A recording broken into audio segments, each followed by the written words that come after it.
जय श्री कृष्ण। राधे राधे।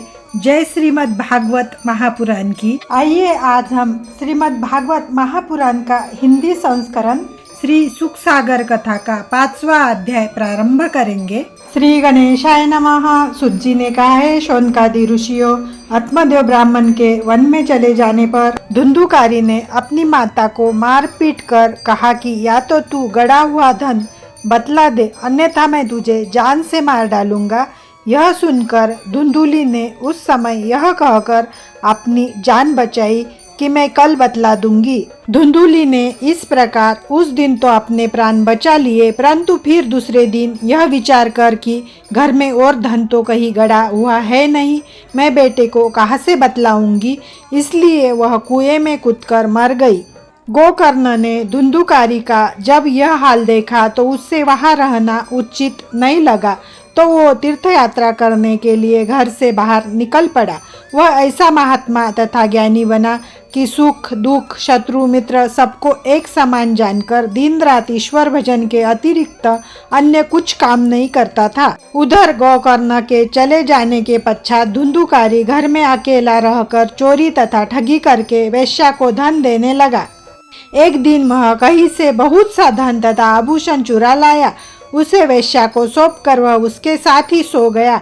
उस समय वेश्या के घर वालों ने अपने मन में यह विचार किया कि यह दूसरों का धन चुरा कर हमें देता है, यदि यह कभी पकड़ा गया तो इसके साथ ही हम लोग भी दंड के भागी बनेंगे।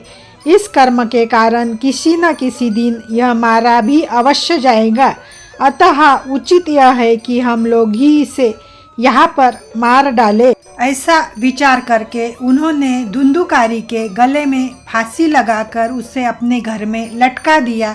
इतने पर भी जब उसके प्राण नहीं निकले तो उन्होंने जलती हुई लकड़ियाँ उसके मुंह पर मार मार कर उसे मार डाला। तत्पश्चात घर के भीतर ही एक गड्ढा खोदकर उसे गाड़ दिया।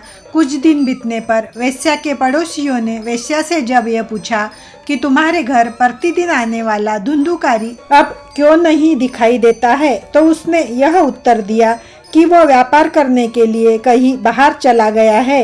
हे ऋषियों, इस सत्य को समझना चाहिए कि वेश्या कभी किसी की मित्र नहीं होती है। वह पहले तो धन लेती है, पीछे से प्राणों को भी ले बैठती है। वह केवल धन लेने से अधिक किसी से प्रीति नहीं रख सकती। उसकी जीवा पर अमृत तथा पेट में हलाहल विष का वास रहता है। इस प्रकार मृत्यु को प्राप्त होने पर धुंधुकारी प्रेत हो गया। तब उससे गर्मी, बरसात, सर्दी तथा भूख प्यास बहुत सताने लगी। इधर गोकर्ण ने जब किसी तीर्थ में किसी के द्वारा यह समाचार सुना कि तुम्हारा भाई धुंधुकारी मर गया है और उसका क्रियाक्रम नहीं किया, तब उसने गया जी में जाकर धुंधुकारी का श्राद्ध कर दिया और वह जहाँ जहाँ भी जिस तीर्थ में जाता वही उसका श्राद्ध कर देता। सब तीर्थ में श्राद्ध करने के बाद जब गोकर्ण अपने घर लौटा और रात्रि में घर में सोया तो उसने प्रेत योनिधारी धुंधुकारी को कभी बैल, कभी हाथी, कभी बकरा, कभी भैंसा, कभी मनुष्य, कभी बड़े तथा कभी छोटे रूप में विविध प्रकार से देखा। गोकर्ण ने मन में धैर्य धारण कर उससे पूछा कि तू भूत, प्रेत अथवा राक्षसों में से कौन है तथा यहाँ किस लिए आया है, अपना सारा हाल मुझे बता। तब उसकी बात सुनकर धुंधुकारी विविध प्रकार से रोने लगा। उसमें बोलने की सामर्थ्य नहीं थी, अंततः वह कुछ कहकर नहीं बतला सका। गोकर्ण ने जब यह देखा कि वह रोने के अतिरिक्त बोलता नहीं है तो उसने मंत्र पढ़कर जल का एक छींटा उस पर मार दिया। उस जल के पड़ते ही उसकी आवाज़ निकलने लगी। तब उसने कहा, हे गोकर्ण, मैं तुम्हारा भाई धुंधुकारी हूँ। मुझे वेश्या ने फांसी लगाकर मार डाला था, इसलिए मुझे खाने पीने को कुछ नहीं मिलता है, केवल वायु के बल पर ही जीवित रहता हूँ। अब तुम आ गए हो तो किसी प्रकार से मेरा इस अधम योनि से उद्धार करो। धुंधुकारी की बात सुनकर गोकर्ण ने पूछा, मैंने तो तेरे उद्धार के लिए गयाजी तथा अन्य सभी तीर्थों में श्राद्ध किया था, फिर भी तू इस प्रेत योनि से क्यों नहीं छूटा है? वह बोला, तुम सहस्रों श्राद्ध क्यों न करो, परंतु महापापी होने के कारण मेरी मुक्ति सरल नहीं है। अब तो तुम कोई ऐसा उपाय करो जिससे मैं अपने पापों से छूटकर इस अधम योनि से छुटकारा पा सकूं। यह सुनकर गोकर्ण ने कहा, अच्छा तो तू कुछ दिन और धैर्य धारण कर, मैं शीघ्र ही तेरे उद्धार का उपाय करूंगा। गोकर्ण की बात सुनकर धुंधुकारी वहां से हट गया। दूसरे दिन जब नगर के लोग गोकर्ण से भेंट करने के लिए आए तो उसने सबका यथोचित आदर सत्कार किया। तदुपरांत कुछ दिनों बाद उसने योगी, महापुरुष तथा पंडितों की एक सभा बुलाकर यह पूछा कि मेरा भाई जो प्रेत योनि में पड़ा हुआ है उससे उसका उद्धार किस प्रकार हो सकता है। गोकर्ण की बात सुनकर सब लोगों ने विचार करके यह उत्तर दिया कि हे गोकर्ण, तुम सूर्य भगवान का पूजन तथा ध्यान करो और उन्हीं से इसका उपाय पूछो। वे जो आज्ञा दे वैसा ही करने से यह संकट दूर हो सकता है। तब गोकर्ण ने पंडितों को विदा कर सूर्य भगवान का पूजन एवं ध्यान आरंभ कर दिया।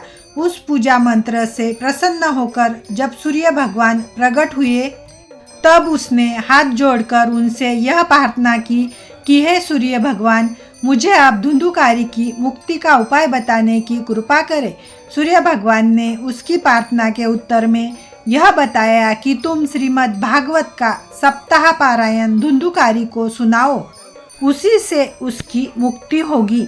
इतना कहकर जब सूर्य भगवान अंतर्धान हो गए तब गोकर्ण ने पंडित, योगी तथा महापुरुषों को बुलाकर श्रीमद् भागवत का सप्ताह पारायण यज्ञ आरंभ कर दिया। उस कथा को सुनने के लिए नगर के बहुत से स्त्री, पुरुष, बालक, तरुण, वृद्ध आने लगे। धुंधुकारी भी एक 7 गांठ वाले बांस के ऊपर बैठकर उस कथा को ध्यान से सुनने लगा।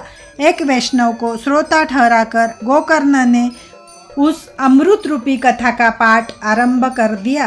पहले दिन संध्या के समय जब कथा समाप्त हुई तथा श्रोतागण उठकर घर जाने लगे, उस समय जिस बांस पर धुंधुकारी बैठा था उसकी एक गांठ फट गई, जिसके कारण भारी शब्द हुआ। दूसरे दिन कथा समाप्त होने पर दूसरी गांठ फटी।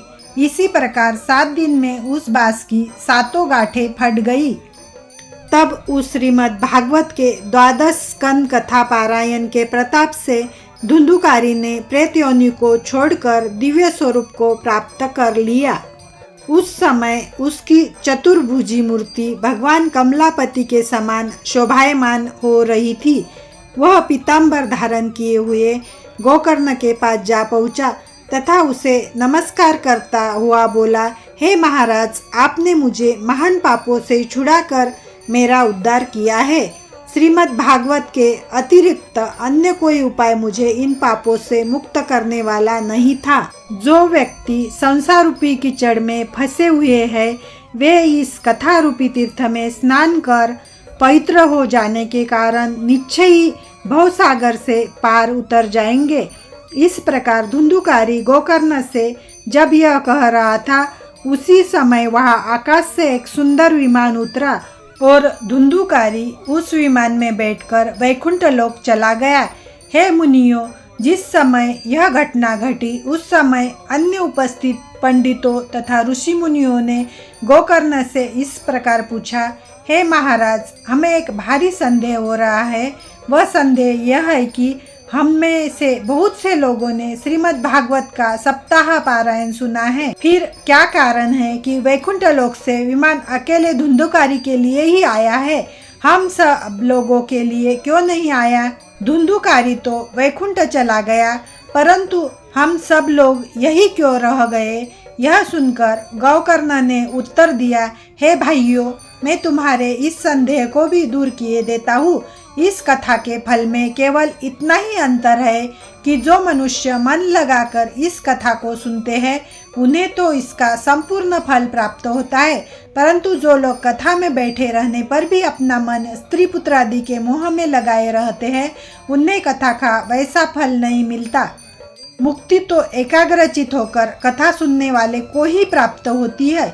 यह वचन सुनकर संपूर्ण श्रोता लज्जित हो गए तब उन्होंने गोकर्ण से कहा, हे महाराज, अब आप कृपा करके एक सप्ताह तक इस कथा को और सुनाइए, ताकि हम लोग एकाग्रचित होकर इसे श्रवण करें और भवसागर के पार जा सके। उन लोगों की प्रार्थना सुनकर गोकर्ण ने श्रावण मास में दूसरा पारायण प्रारंभ कर दिया। उस कथा को बहुत से लोगों ने मन लगाकर सुना, जिसके फलस्वरूप कथा समाप्ति के दिन वहाँ बहुत से विमान आ उपस्थित हुए। यह दृश्य देखकर श्रोतागण गोकर्ण को साधुवाद देते हुए कहने लगे, हे प्रभु, आप ही की कृपा से हम लोगों का उद्धार हुआ है, आप परम धन्य हैं। तदनंतर कथा की समाप्ति पर वहाँ भगवान श्री कृष्णचंद्र ने स्वयं पधार कर सभी को दर्शन दिए और वे गोकर्ण को अपने साथ विमान पर बैठाकर गोलोक को ले गए। अन्य सब श्रोतागण भी विमान में बैठकर सहदेह वैकुंठ जा पहुँचे। हे ऋषियों, जिस स्थान पर सूर्य तथा चंद्रमा की भी पहुँच नहीं है, इस कथा के प्रताप से संसारी मनुष्य उस स्थान पर भी पहुँच जाता है। श्रीमद् भागवत कथा के सुनने तथा पढ़ने से जो फल प्राप्त होता है, वह यज्ञ, तप, व्रत, तीर्थ तथा दान आदि करने से भी नहीं मिलता। इसलिए श्रीमद् भागवत महात्म्य को सबसे बढ़कर समझना चाहिए। इति श्रीमद् भागवत महापुराण सुख सागर कथा 5वां अध्याय समाप्त।